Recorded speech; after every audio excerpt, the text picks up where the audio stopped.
Morning students. सबसे पहले गगनहित educational foundation में आपका स्वागत है। हम लोगों ने पिछले वीडियो में देखा था जॉन डन का जीवनी, तो आज उनके द्वारा जो रचित पोयम है वो आपके सामने लेके आया हूँ। तो इससे पहले कि यदि आप चैनल को सब्सक्राइब नहीं किया है, चैनल को सब्सक्राइब करें, लाइक करें, शेयर करें और स्टूडेंट्स बेल आइकन को दबाना न भूलें। ये घंटी जरूर बजनी चाहिए। तो आइए हम लोग संक्षेपण में जानते हैं। पिछले वीडियो में जो पढ़े थे इनकी जीवनी, तो वो संक्षेपण में हम लोग आज देखते हैं। चलिए, जॉन डन का जन्म लंदन में हुआ था, जो कि क्रिश्चियन फैमिली से बिलोंग करते हैं। क्रिश्चियन फैमिली धनी व्यापारी के घर में इनका जन्म हुआ था। और उस समय इंग्लैंड का जो दौरा था क्रिश्चियन फैमिली को देखना नहीं चाहता था। कुछ युद्ध चल रहा था, झगड़ा चल रहा था, लड़ाई हो रही थी, जो क्रिश्चियन फैमिली को ये लोग पसंद नहीं करते थे। तो इनसे हुआ क्या, इनकी पढ़ाई में भी बाधा आया, जो कि बिना डिग्री हासिल किए इन्हें ऑक्सफोर्ड यूनिवर्सिटी छोड़ना पड़ गया। यूनिवर्सिटी तो छोड़ दिया, लेकिन फिर भी इन्होंने लॉ की पढ़ाई की, कानून की पढ़ाई की और धर्मशास्त्र भी पढ़ा। इसके बाद नौसेना में भाग लिए और इन्होंने सफलता हासिल की और वहाँ का एक पावरफुल यानी शक्तिशाली व्यक्ति बन गए। जॉब के दौरान इन्हें रूम देने वाला आश्रयदाता, पिछले वीडियो में आपने देखा था, अगर नहीं देखा है हाँ तो इनका लिंक डिस्क्रिप्शन में दिया हुआ है, तो वहाँ से आप लोग देख लीजिएगा। तो आश्रयदाता की नैसी यानी भतीजी से ये प्यार कर बैठे। इसके वजह से इन्हें जेल जाना पड़ा और जेल में भी इन्होंने काफ़ी ज़्यादा पोयम लिखे। हुआ क्या, जब ये जेल गए तो जेल से निकलने के बाद इन्होंने चर्च भी ज्वाइन किया। चर्च ज्वाइन करने के बाद इन्होंने काफ़ी ज़्यादा प्रसिद्धियाँ मिली, मान्यता हासिल किए। ये थी इनकी संक्षेपण जीवनी। अब आइए इनके द्वारा जो लिखा गया पोयम है sweetest love I do not go, इनके बारे में हम लोग जानते हैं। क्या है ये sweetest love I do not go? मतलब स्वेटेस्ट मतलब सबसे ज़्यादा लव मतलब प्रिय, प्यारा। स्वेटेस्ट लव ये अपनी पत्नी को बोल रहे हैं। ये शायद कहीं भ्रमण के लिए जा रहे हैं, घूमने के लिए, तो वही इनकी पत्नी मना कर रही है कि आप हमें छोड़कर ना जाइए। तो वही जो पोयम लिखे हैं, क्या भाव है हम लोग अब देखते हैं पोयम के साथ।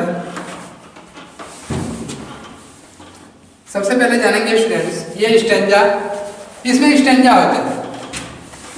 ये स्टेंजा है फर्स्ट, स्टेंजा फर्स्ट है, ये स्टेंजा फर्स्ट है और ये स्टेंजा सेकेंड है। स्टेंजा सेकेंड छंद होता है स्टेंजा का मतलब स्टूडेंट्स। प्रोज में हम लोगों ने पढ़ा था पैराग्राफ, और स्टेंजा में हम लोग पढ़ रहे हैं, यानी पोएट्री में हम लोग पढ़ रहे हैं स्टेंजा। तो आपसे क्वेश्चन पूछा जा सकता है, sweetest love I do not गो में कितने स्टेंजा है? तो आप लोग जल्दी से कैलकुलेट करके कमेंट में बताइए कितने स्टेंजा है। पर प्रत्येक स्टेंजा, ये भी क्वेश्चन हो सकता है, प्रत्येक स्टेंजा कितने लाइन के हैं? तो स्टूडेंट आपको याद दिला रहे हैं, प्रत्येक स्टेंजा इसमें 8 लाइन के हैं और टोटल 5 स्टेंजा है। तो आइए, sweetest love I do not go, sweetest love I do not go यानी प्रियसी, प्रियतमा, अपनी पत्नी धर्मपत्नी को बता रहे हैं, बोल रहे हैं प्रियसी, प्रियतमा, ये बोलिए सबसे ज्यादा प्रिय, जाने मन। आई डू नॉट गो, मैं नहीं जा रहा हूँ। अब कहिएगा, अब ये क्वेश्चन मन में आता है, सर ये बात तो सिंपल प्रेजेंट टेंस की है और बात कर रहे हैं आप प्रेजेंट कंटिन्यूअस की। तो स्टूडेंट्स यहाँ भाव देखना है, कभी क्या कहना चाह रहे हैं वो भाव देखना है, सेंटेंस नहीं देखना है। कहता है sweetest love I do not go यानी जाने मन मैं नहीं जा रहा। For weariness of thee, for weariness of thee का स्टूडेंट्स यहाँ दिया हुआ है, ओल्ड इंग्लिश है, क्योंकि दी का मतलब यू होता है और वियरनेस मतलब होता है उब कर या फिर थक कर। कहते हैं प्रियसी, प्रियतमा, जाने मन जो बोलिए आप लोग, मैं आपसे थक कर या उब कर, हैरान होकर, परेशान होकर नहीं जा रहा हूं। Nor in the hope the world can show a fitter love for me. Hope मतलब आशा होता है, सो मतलब दर्शाना होता है, फिटर लव मतलब स्टूडेंट काफी ज्यादा प्यार होता है। कवि कहते हैं कि यह भी तो नहीं है कि ये दुनिया तुमसे ज्यादा प्यार हमें कर सके, तुमसे ज्यादा प्यार हमें दे सके। ऐसा हो ही नहीं सकता। इस संसार में कोई भी तुमसे ज्यादा प्यार हमें दे ही नहीं सकता, कभी नहीं दे सकता। ये बात का मेरा भरोसा करो, मेरा बिलीव करो कि दुनिया में कोई ऐसा नहीं है कि तुमसे ज्यादा हमें प्यार कर सके। नेक्स्ट है, अब कैसे मनाते हैं उनको देखिए। Must die at last. Die का भी स्पेलिंग दिया हुआ, वर्ड इंग्लिश है स्टूडेंट्स, डाई होगा, डाई होगा, मस्ट डाई कहता एक न एक दिन हम जरूर मर जाएंगे। और दुनिया की सच्चाई भी यही है, जो आया है संसार में उसे जाना है, जिनका जन्म हुआ है उनका मृत्यु होना तय है। कहता मस्ट डाई एट लास्ट, अंत में हम जरूर मर जाएंगे। दिस बेस्ट, यानी इससे अच्छा है कि टू यूज माई सेल्फ, एक साथ है, इन जेस्ट। जेस्ट मतलब स्टूडेंट होता है मजाक, मजाक। कहता इससे अच्छा एक न एक दिन तो हम मर ही जाएंगे, इससे अच्छा यह है कि हम खुद में ये मजाक की तरह इनका उपयोग करें। कि कहने का मतलब यह है कि यदि हम मर जाएंगे, यदि तुमसे कभी जिंदगी में जुदा होना पड़े, अलग होना पड़े, तो ये कैसा महसूस होगा? क्या तुम मेरे बिना रह पाओगी या हम तुम्हारे बिना रह पाएंगे? यानी एक मजाक ही समझा जाए, ये मजाक ही मानो इसको। तो कहते हैं 10 by fiend death to die, मतलब इससे यह पता भी चल जाएगा मृत्यु कैसे होती है, मृत्यु कैसे होती है।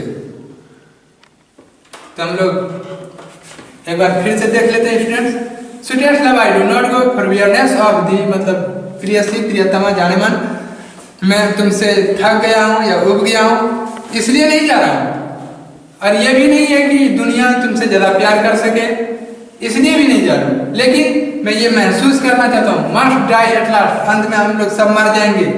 दिस बेस्ट, इससे अच्छा है to use myself in jest, मतलब खुद में एक मजाक की तरह इनका उपयोग करें कि मरने के बाद 10 by fiend death to die, मरने के बाद या जुदा होने के बाद कैसा लगेगा, क्या तुम मेरे बिना रह पाओगी या हम तुम्हारे बिना रह पाएंगे ना।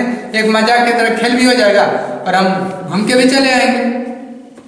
नेक्स्ट है स्टूडेंट्स, यस्टर नाइट। यस्टर नाइट मतलब पिछली रात, द सन, इनका भी वर्ड मिस है, द सन वेंट हेंस, कहता है पिछली रात सूर्य जो है यहां से चले गया, पिछली रात जो है सूर्य यहां से चले गया। एंड येट, और अब, इज हियर टू, और अब यहाँ है। कहने का मतलब है कि पिछली रात सूर्य यहाँ से चले गया और देखिए अब यहाँ है, यानी उग चुका है। पिछली रात सूर्य डूब गया था, अभी देखिए सूर्य उग चुका है। ही हैड, ओल्ड इंग्लिश है, या मॉडर्न इंग्लिश में कन्वर्ट हो गया हैज में। He had not desire nor sense, desire मतलब स्टूडेंट इच्छा होता है और सेंस मतलब दिमाग। स्टूडेंट्स इसके पास, सूर्य के पास ना तो कोई इच्छा है ना ही दिमाग है। सेंस मतलब भाव भी होता है, ना किसी के प्रति भाव है। सूर्य के पास ना तो इच्छा है, ना दिमाग है, ना किसी प्रकार का भाव है। No half, not half, so short a way, ना ही इसके पास कोई संक्षेपण रास्ता है, नहीं इसके पास कोई शॉर्टकट रास्ता है। देन फियर नॉट मी, इसलिए तुम मत घबराओ, तुम मत डरो। बट बिलीव दैट, लेकिन मेरा विश्वास करो कि आई शैल मेक स्पीडर जर्नी, आई शैल मेक स्पीडर जर्नी, मैं अपनी यात्रा को तीव्र बनाऊंगा। लेकिन मेरा विश्वास करो, मैं अपनी यात्रा को तीव्र बनाऊंगा।